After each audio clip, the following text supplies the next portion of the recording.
Hey guys, Ultramaximus back with a video game update. This has been out for a couple weeks now, obviously, and I haven't really got to sit around and look over the tech specs, look over all the info that's out there on it, look at the launch videos and such, and I really wanted to kind of wait for this because um, I'm a Nintendo guy. I've had every single Nintendo system. I will be picking up a Nintendo Wii. I'll be doing a review on it some point in time this summer.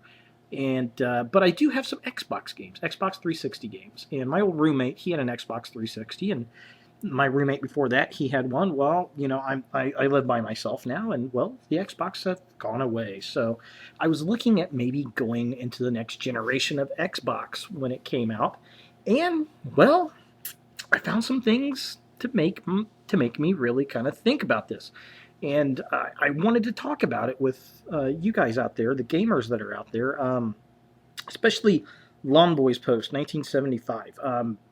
Hugely interested in what you think, brother. Yeah, so it was revealed, and there were some mixed reviews on it. E3, they kind of talked about it, and a lot of the big stink about it was going to the console smart TV features, and a lot of people think they put too much emphasis in it. And I just kind of wanted to break down. There was some stuff that was put out on there. I got this. Most of the stuff comes off of darkhorizons.com. If you haven't checked that website out, it is fantastic. It's mostly movies and TV, but they do a lot of video games and entertainment stuff on there too. So definitely check that website out. It's Australian run, great website. A guy named Garth runs it, does a brilliant job. So, okay, here we go. Two most important things about the console that were revealed. The release date is November of 2013, which I kind of figured right in time for Christmas. Launch price is set to be $499 US.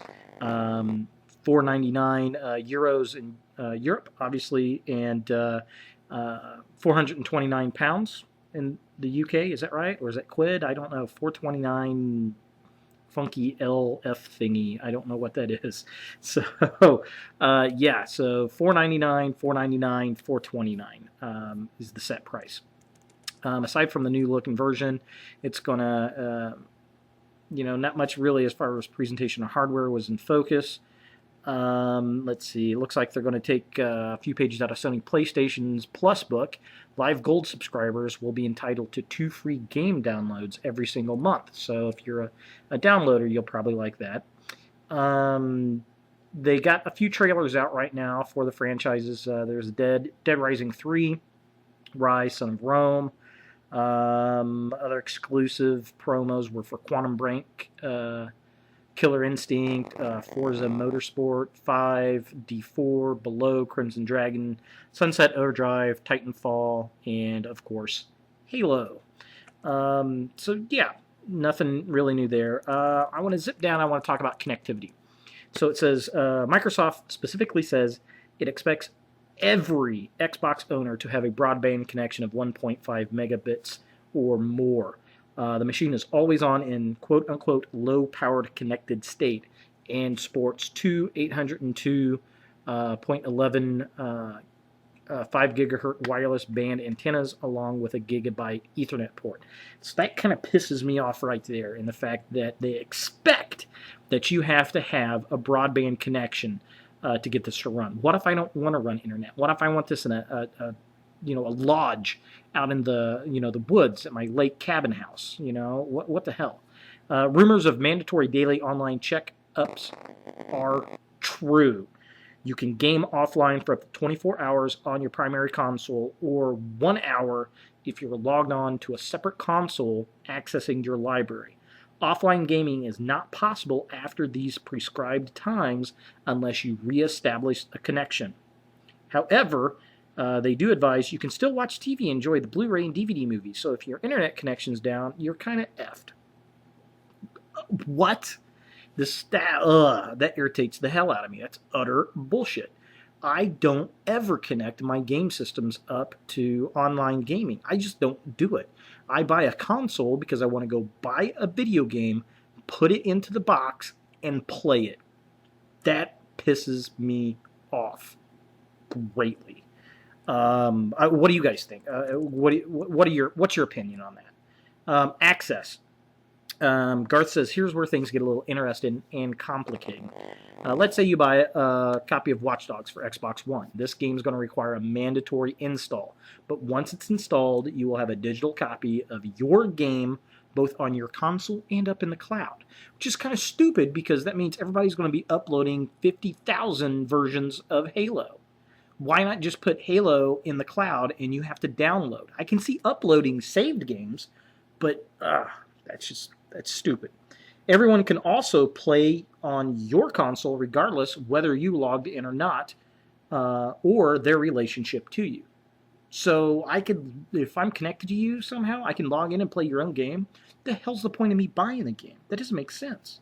You and up to 10 members of your family can also log in, download and install the game on or on any other game that you share in the library from the cloud and play it on any other Xbox One. That assumes, though, that whomever owns the console doesn't mind you chewing up their bandwidth. Tentpole games are going to run 10 to 18 gig each. So not only can my jackass brother-in-law, which Ted is not, but for example, he could log in and play my games and eat my bandwidth up. What the hell? That's just stupid. You can also give your disc copy to one friend. One. And there are requirements, 2 of them. They have to be someone who has been on your friends list for at least a month, and you can only give that game once.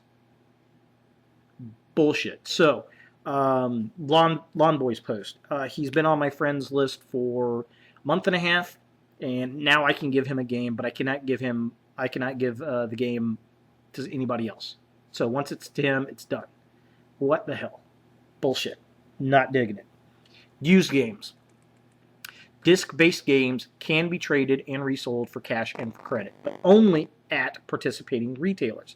Good news is that Microsoft will not charge a platform fee for enabling transfer of these games.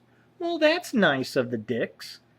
However, they say a third-party publisher may opt in or out of supporting game resale and may set up business terms or transfer fees with retailers. So if Halo decides they want a transfer fee, they can put that in there, really? Okay. This essentially means that extra activation fee could be included, but if so, it will be at the decision of the game publisher, not Microsoft. Okay. Also, loaning and renting games will not be available at launch. Bullshit. But they are exploring other possibilities with other partners, whatever that means. Okay, privacy. Microsoft has essentially put the responsibility of the Kinect's level of privacy onto you. During setup, privacy options will be offered, such as things like automatic or manual sign-in, clear notifications of how the data is used.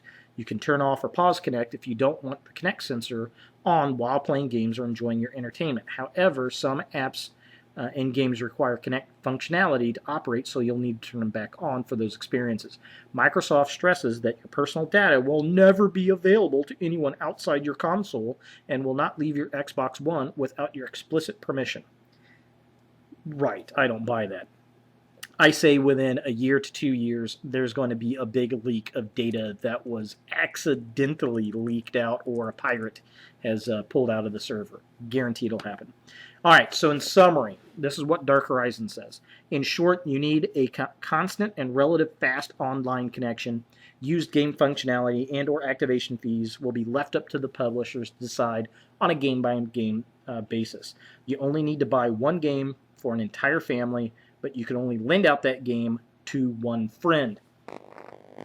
What are your thoughts? Mine, initially, screw this console. There's no way I'm going to buy it. Okay, I think that's a little crap. I just think if you're going to go that route, you go to a completely downloadable system. You don't even bother with discs. You connect it up to the internet and you download everything off the cloud, and you saved game data information onto your hard drive. I mean, what's the point of having the disc? It's just absolutely ridiculous. Now, on another note, Microsoft did say on Fox News that they are continuing to produce Xbox 360 games. So the Xbox 360 is not going to go away. The console is apparently getting a major upgrade, makeover, I guess. It's going to have a new slick design that's inspired by its new upcoming next generation systems, and it's going to be smaller, sleeker, and quieter than ever. And there are going to be hundreds of games that are still coming to Xbox 360. Okay, that's per the Microsoft Vice President of Marketing and Strategy, Youssef Madai, however you pronounce his name. So, that being said, I will not be buying an Xbox One. There's just no way. I'd rather buy a PlayStation 3. Honestly, I mean, that's just a bunch of crap. When I buy something, that's why I buy DVDs. That's why I buy Blu-rays. I want to physically own the media, video games included. I think we're getting bent over as video gamers. To be honest with you, I wouldn't buy it. There's no way. $500? Hell no. Yeah, I'll just buy 360. In fact, this pushes me even more to want to get the Star Wars Edition 360, the R2-D2 edition with the 3PO controller. I'll go out and buy one of those, and I'll spend $600-$700 on one of those used before I buy this Microsoft One, Xbox One. There's just absolutely no way that's going to happen. So, I don't know. That's my rant. That's my thought. What do you guys think? Post that challenge out to you video gamers out there. Leave a comment. Create a video. What do you think about this quote-unquote next generation of video gaming? Do you like it? Do you not like it? Pros, cons. Are you going to buy this? Are you skipping it? Do you think that this is going to be a big flop? I do. This is the Sega Dreamcast all over for Microsoft. That's my prediction. We'll see. Maybe the sheeple will go out and buy it. We have a lot of stupid sheeple out in the world, so who knows? Me personally, I'm sticking with the Xbox 360. I've already got half a dozen games I like. They're going to continue to make games. Why would I switch to this piece of crap? I don't know. Thoughts, ideas, comments, leave them. Thanks for watching, guys. Thanks for listening to me rant. Look for more videos on video games, on Blu-ray 3D, Transformers, all kinds of stuff coming up in the future. Have a great week. Hope it works out well for you, and enjoy the summer. It's here. Hooray! Thanks again.